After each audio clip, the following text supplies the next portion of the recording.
Alors, je reviens donc juste pour terminer, parce que là, je pense que si vous avez des questions, alors c'est le moment. On va prendre juste, vous m'entendez d'abord, parce que vous êtes là. Oui, vous êtes encore là, oui. Allez, donc si vous avez des questions, vous en profitez. Donc on va juste rajouter 5 petites minutes, parce que là, on aurait pu le terminer en 2 séances. Donc méthotrexate, donc faire attention à l'hépatotoxicité. Donc les effets secondaires, vous allez regarder tranquillement pour chaque médicament.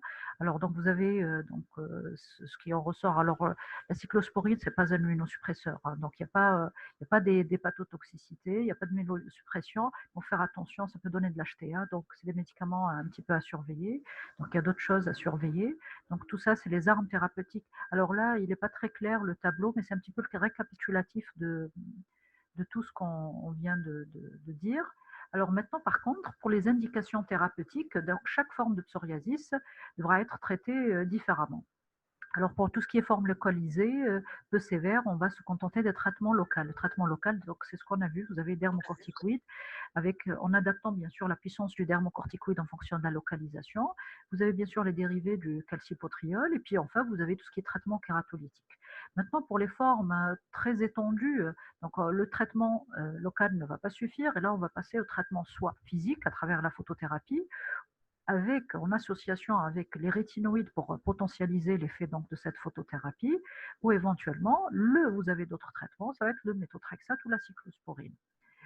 Maintenant, vous avez des formes particulières. Maintenant, pour le psoriasis pustuleux, savez-vous quel traitement devra-t-on utiliser, ainsi que pour la kératothermie plantaire et enfin le rhumatisme psoriasique. Donc, il y a des traitements de première intention. Savez-vous lesquels? Sauriez-vous me dire lesquels? Alors, personne pour répondre là? Traitement de première intention pour le psoriasis pustuleux, kératodermie palmoplantaire et rhumatisme psoriasique.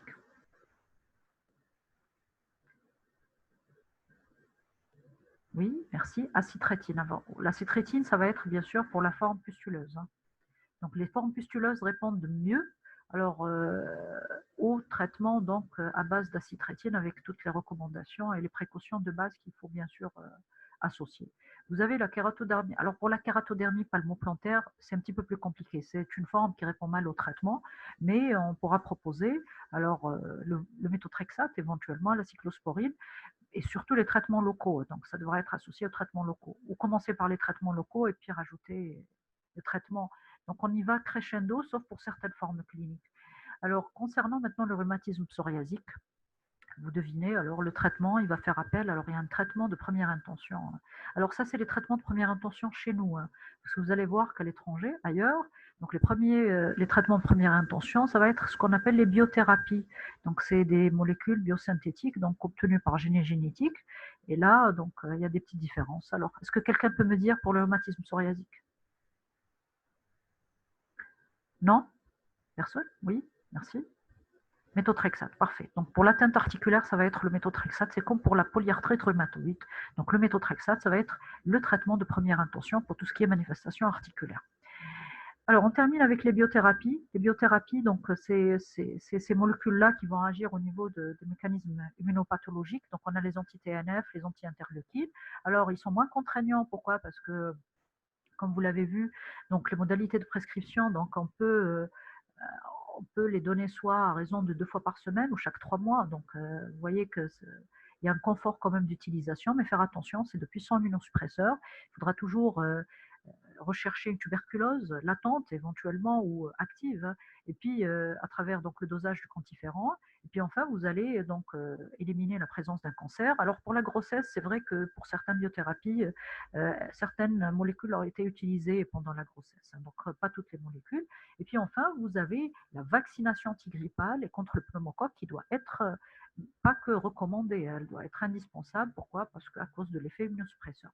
Alors il y a un risque, enfin le risque donc infectieux, le risque néoplasique, mais tous les médicaments, donc c'est toujours, il faut toujours évaluer, c'est un rapport bénéfice-risque. De façon générale en médecine, il faudra toujours évaluer les risques et les bénéfices donc attendus des traitements.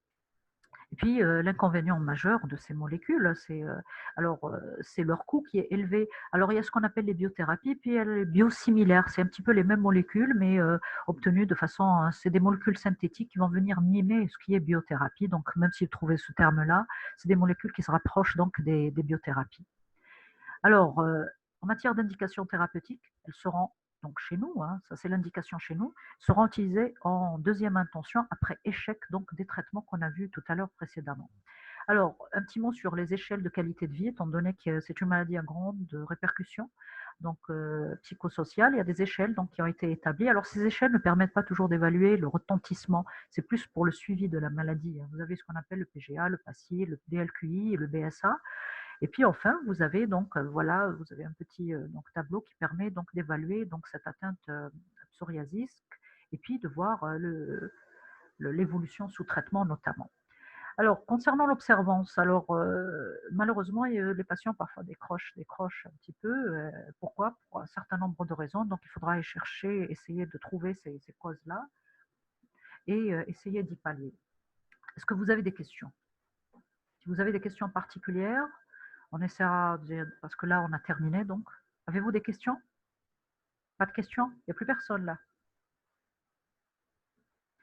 Alors, puisqu'il n'y a plus de questions, donc je vous souhaite bon courage et puis on va se retrouver donc à partir demain. Allez, au revoir. Vous avez des questions qui viennent? Oui. Alors, je suis désolée, mais là, ça va être compliqué de faire une récapitulation rapide. Alors, je réponds à votre camarade.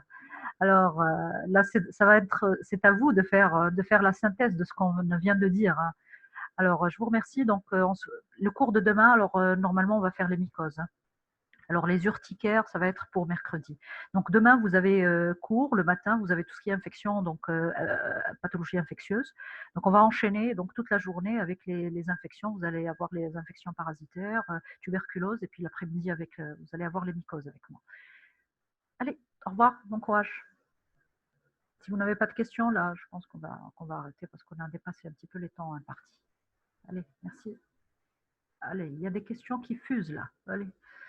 Ben, merci à vous. Merci également. Je vous souhaite une bonne journée.